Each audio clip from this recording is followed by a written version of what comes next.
Hello friends, ശ്യാമാണ്. Travel with ശ്യാമിലേക്ക് സ്വാഗതം. ജിംനി വാങ്ങിയ ശേഷം തോന്നിയ ഏറ്റവും വലിയ ന്യൂസൻസുകളിലൊന്ന് ഈ പുറകിലത്തെ സീറ്റ് ബെൽറ്റ് എപ്പോഴും ഇട്ട് വെക്കേണ്ടി വരുന്നു എന്നുള്ളതാണ്. കാരണം ഇല്ലെങ്കിൽ റിയർ സീറ്റ് ബെൽറ്റിൻ്റെ അലാം പുറപ്പെടുവിക്കും. റിയർ സീറ്റ് ബെൽറ്റിന് അലാമുള്ളത് നല്ലതാണ്, പക്ഷേ ഇവിടെ ആളിരിക്കുമ്പോൾ ഒരു ലോഡ് സെൻസർ എന്നൊരു സാധനം കൂടി ഇല്ലാത്തതുകൊണ്ട് കണ്ടിന്യൂസ് ആയിട്ട് ഇവിടെ അലാം ഉണ്ടായിക്കൊണ്ടിരിക്കും. അതിനൊരു താൽക്കാലിക വർക്ക് അറൗണ്ടായിട്ട് മാരുതി അത് ഭാവിയിൽ അത് ഫിക്സ് ചെയ്യുമെന്ന് വിചാരിക്കുന്നു. താൽക്കാലിക വർക്ക് അറൗണ്ടായിട്ട് ഞാൻ ചെയ്തത് ആമസോണിൽ നിന്ന് വാങ്ങിയ ചെറിയ വിലയ്ക്കുള്ള ഈ ഒരു ക്ലിപ്പ് കൊണ്ടാണ് സോൾവ് ചെയ്തത്. അപ്പോൾ ഈ ക്ലിപ്പ് എടുത്തിട്ട്, ഈ ക്ലിപ്പിൻ്റെ സൗകര്യം വളരെ ചെറുതാണ്.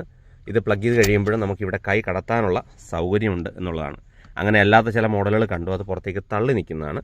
അതൊഴിവാക്കി ഒതുക്കമുള്ള ഒരു മോഡലാണ് ഞാൻ വാങ്ങിയത്. ഈ മോഡലിൻ്റെ ലിങ്ക് ഞാൻ ആമസോൺ ഇൻഫർമേഷൻ കൂടി ഇവിടെ ഈ വീഡിയോയുടെ കൂടെ നൽകാം. എന്തായാലും ഇതൊന്ന് പരീക്ഷിച്ച് നോക്കൂ. ആവശ്യം കഴിയുമ്പോൾ ഞാൻ ചെയ്യുന്നത്, ഇപ്പോൾ ഈ ബാഗിൽ ഇവിടെ ഈ ഒരു ഭാഗത്തേക്ക് അങ്ങ് ഇട്ട് വെക്കും, ആൾക്കാർ ശരിക്കും ഇരിക്കുന്നുണ്ടെങ്കിൽ. നന്ദി.